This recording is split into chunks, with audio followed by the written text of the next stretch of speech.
I earned my degree online at Arizona State University.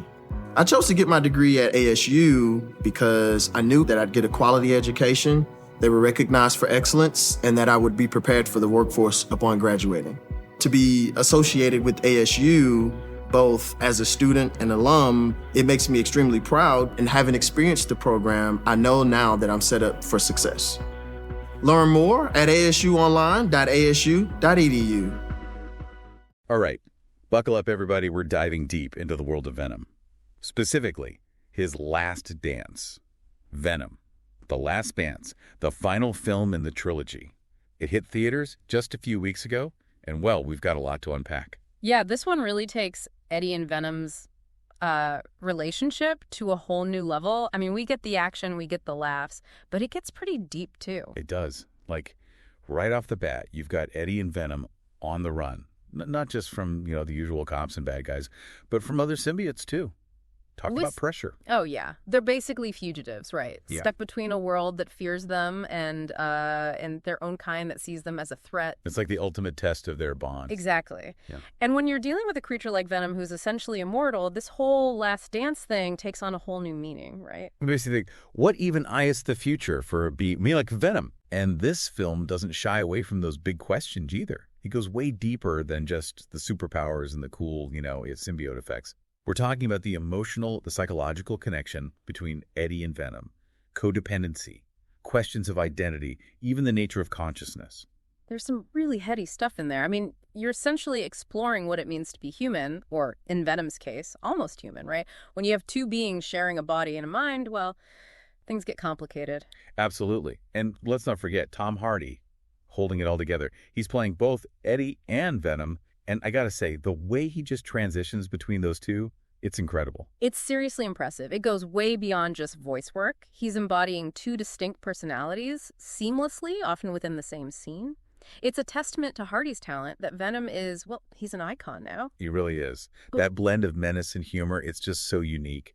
And audiences have responded big time. Even with, I'd say, mixed reviews for The Last Dance, it was still a massive box office hit, over 300 million worldwide. Yeah, people love Venom. So the big question everyone's asking, is this really the last dance for Venom? I mean, they called it The Last Dance. It's supposed to wrap up the trilogy. But with this level of popularity, can it really be the end? That's the million-dollar question, isn't it? Yeah. Spider-Man universe is constantly growing. You've got the whole multiverse thing happening, a crossover with other Marvel characters. It's not out of the question. Fans would go nuts. I mean, Venom and Spider-Man on screen together. Right. It'd be huge. So you're saying there's a chance. There's always a chance. That's what I like to hear. Yeah. But look, even if we never get that epic showdown, this Venom trilogy has left its mark. It's changed how we think about anti-heroes, and it's opened the door for other R-rated superhero films, the ones that explore those darker, more mature themes. Oh, for sure. This trilogy, it's pushed boundaries, given us a character who, challenges the whole good versus evil thing. We're not just rooting for the good guy. We're forced to consider the gray areas, the struggles of an anti-hero who's trying to figure out where he belongs in the world. And he's doing it with this blend of dark humor and over-the-top action, and then you get these surprisingly heartfelt moments, too. Exactly. It's a wild ride. It keeps you guessing. Okay, before we get too deep into The Last Dance itself, let's take a quick step back to Let There Be Carnage. That one introduced us to Cletus Kasady, a.k.a. Carnage. Woody Harrelson, he was fantastic. Oh, yeah. Carnage, he's pure chaos, destructive energy unleashed. Absolutely. And that film was really key for Venom's development too, right? He starts to become more confident, more assertive, almost like he's preparing for the challenges that are coming in The Last Dance. It's like he's stepping into his own, right? Finding his place, even if it's a bit messy. Yeah, and those visual effects. That final battle between Venom and Carnage. Talk about a visual feast. Mm-hmm. But what always gets me about this trilogy is the way it digs into those bigger themes. Mm-hmm. Duality, morality, the whole good versus evil thing. It's never black and white. You're constantly questioning who to root for, what the right choice even is. It makes you think. And I think that's a big part of what makes it so successful. It's not just popcorn entertainment. It's engaging with these complex ideas. And doing it in a way that's both entertaining and thought-provoking. Yeah. And it's visually stunning. Oh yeah, the visual effects in this trilogy are next level. You can tell they really pushed the boundaries of what's possible. Absolutely. They didn't hold back. And, it's had a real influence on other R-rated superhero movies, too, like Deadpool and Joker. They owe a debt to Venom. They show that there's an audience for this kind of, darker, more mature take on the genre. Definitely. And that's something we need to talk about more. But before we do, I think it's time for a break. We'll be back in a flash to really dissect The Last Dance. So stick with us.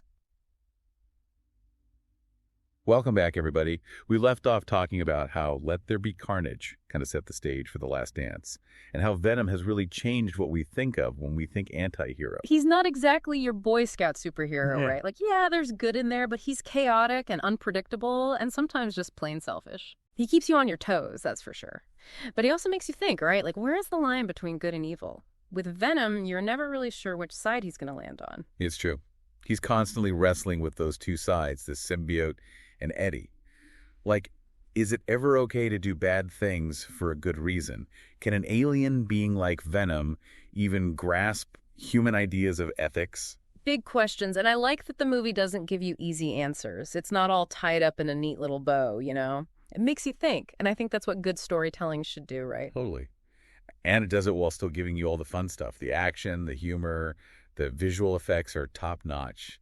I mean, Venom's design is just so cool. It's iconic. They took a kind of obscure Spider-Man villain and turned him into a star. Speaking of which, we got to talk about that Spider-Man in the room, right? Fans have wanted to see those two on screen together forever. Oh, man, don't get me started.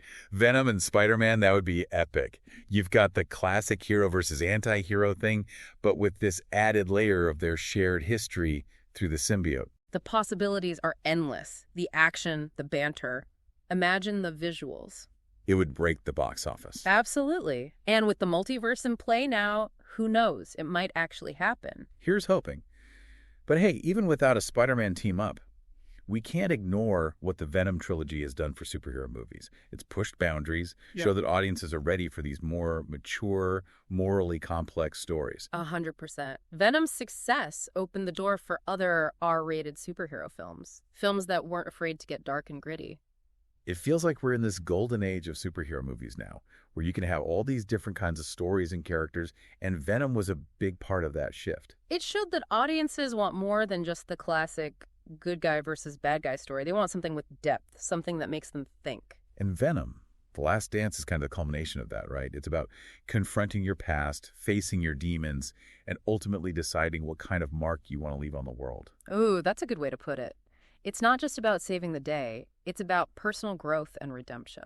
And it's something we can all relate to, right? We all have our own struggles, our own choices to make. And even though Venom is this alien symbiote, there's something very human about his journey. I think that's why he resonates with people so much. And even though this is supposed to be the end, I have a feeling this isn't the last we've seen of him. I really hope you're right. Venom's a character that deserves to keep evolving. Okay, before we dive into the nitty-gritty of The Last Dance, let's hear from you, our listeners. What are your thoughts on the film so far? What moments stood out to you? What questions are you wrestling with? Think about those as we get ready to really unpack this film. We'll be right back to break it all down. Okay, we're back, and it's time to really dig into Venom. The Last Dance, we've talked about everything leading up to this, but now we got to get into the specifics of this final film. So the movie picks up with Eddie and Venom. They're on the run, right? And it's not just the authorities this time. Oh, no, it's much bigger than that. They've got this new villain, played by Rhys Ifans, and he is terrifying. But there's something about him, this depth. He's not just some, one-dimensional bad guy. No, he's got a real motive, a personal vendetta against symbiotes. He wants to expose them to the world, show everyone what they really are.